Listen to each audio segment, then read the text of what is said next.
Hello guys, hello warga netizen semua. Perkongsian ulasan kali ini, isu buli teliti semula garis panduan gangguan tempat kerja. Guys, untuk makluman anda semua, pada 6 Mei 2022, Menteri Kesihatan Khairy Jamaluddin telah mengumumkan agar satu pasukan bertindak bebas atau Independent Task Force ditubuhkan bagi menyiasat kes kematian seorang doktor pelatih yang didakwa dibuli semasa bertugas di Hospital Pulau Pinang pada 17 April lalu. Dalam pada itu, Persatuan Keselamatan dan Kesihatan Pekerja Malaysia, Malaysian Society for Occupational Safety and Health atau MSOS, menyambut baik langkah berkenaan. Selain itu, MSOS juga menghargai ketegasan Ketua Pengarah Kesihatan Dr. Nur Omar Hisham Abdullah dalam kenyataan berkenaan semalam bahawa budaya buli dalam kalangan doktor pelatih tidak boleh dikompromi. Pada hemat MSOS, kes buli dalam pelatih mesti ditangani dengan menyeluruh kerana ia telah kerap kali dilaporkan pihak media secara terbuka sebelum ini.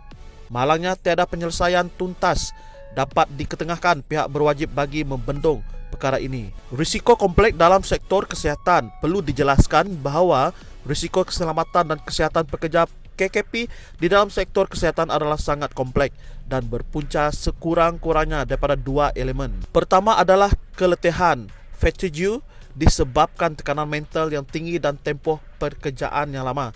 Perlu diingatkan, tekanan serta keletihan ini adalah lebih tinggi semenjak tahun 2020 kerana pandemik COVID-19. Manakala yang kedua, masalah yang datang daripada suasana dan budaya kerja buli seperti yang didakwa pelbagai pihak, di mana doktor atau doktor muda akan menerima tekanan mental yang berupaya menghasilkan hazard psikososial di dalam diri doktor dan rakan kerja.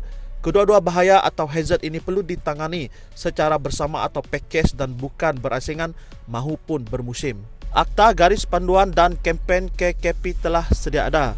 Pada Februari 2020, satu kempen yang dinamakan National Fatigue Management Awareness Campaign telah dilancarkan bersama pihak Kementerian Kesihatan Malaysia KKM dan Kementerian Sumber Manusia, di mana suatu ikrar komitmen pengurusan kelesuan di kalangan anggota kesihatan telah ditandatangani kedua-dua kementerian.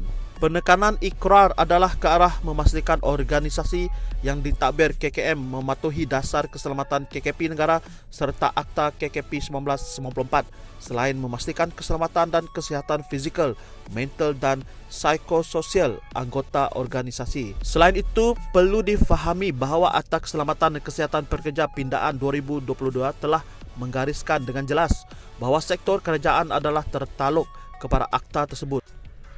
Di dalam garis panduan Jabatan KKP Malaysia atau dikenali sebagai DOSH pula dengan jelas menyebut antara bentuk gangguan keganasan deraan di tempat kerja adalah gangguan psikologi.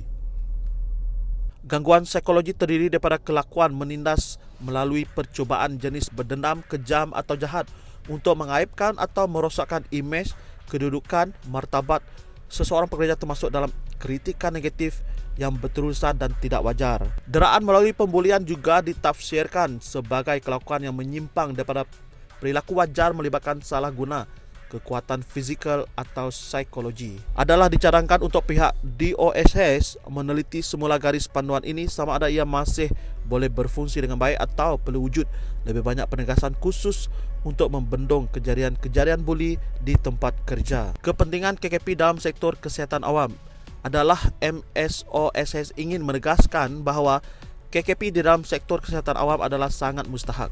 Lebih-lebih lagi, di waktu negara masih lagi berdepan dengan ancaman wabak dan krisis kesihatan. Keletihan petugas kesihatan, terutama doktor muda yang hangat diperkatakan kini sehingga wujud ancaman bunuh diri, bukan saja membahayakan diri mereka tetapi lebih malang jika ia mampu mewujudkan kesalahan error di dalam menjalankan tugas mereka sebagai perawat yang sedang merawat pesakit. Kualiti perkhidmatan kesihatan akan merosot dan sekaligus memberi kesan kepada keyakinan rakyat kepada penyampaian perkhidmatan sektor awam jika tidak ditandatangani dengan segera. Petugas kesihatan akan kehilangan moral untuk bekerja dan menjejaskan sistem penyampaian kesihatan kita. Kesan limpahan ini sangat serius jika kita masih berlengah untuk overhaul KKP di dalam sektor kesihatan awam. Kertas putih KKM perlu penekanan elemen KKP. Tidak lama lagi, pihak KKM akan membentangkan kertas putih di Parlimen bagi menambah baik perkhidmatan KKM kepada pelanggan skop tugasan dan kebajikan warga KKM menurut Menteri Kesihatan Khairy Jamaluddin. Menurutnya, dokumen ini dibangunkan agar segala sasaran serta reformasi kesihatan yang dirancang kalis masa depan walaupun pentadbiran kerajaan bertukar. Sekiranya pihak KKM serius untuk sekurang-kurangnya mengekalkan kualiti perkhidmatan petugas kesihatan awam, elemen kebajikan serta KKP pekerja perlu diteliti dan dimasukkan di dalam kertas putih berkenaan. Keutamaan terhadap pengenalan, penilaian dan kawalan risiko atau Hazard Identification Risk Assessment and Risk Control HIRARC mesti diberikan kepada golongan doktor baharu disebabkan penilaian HIRARC kepada golongan ini telah melibatkan risiko kehilangan nyawa melalui pemikiran bunuh diri, suicidal thought. Sekiranya cadangan ini diambil kira, kertas putih yang bakal dibentangkan mampu membuka jalan ke arah penyelesaian yang lebih jitu kepada permasalahan ini.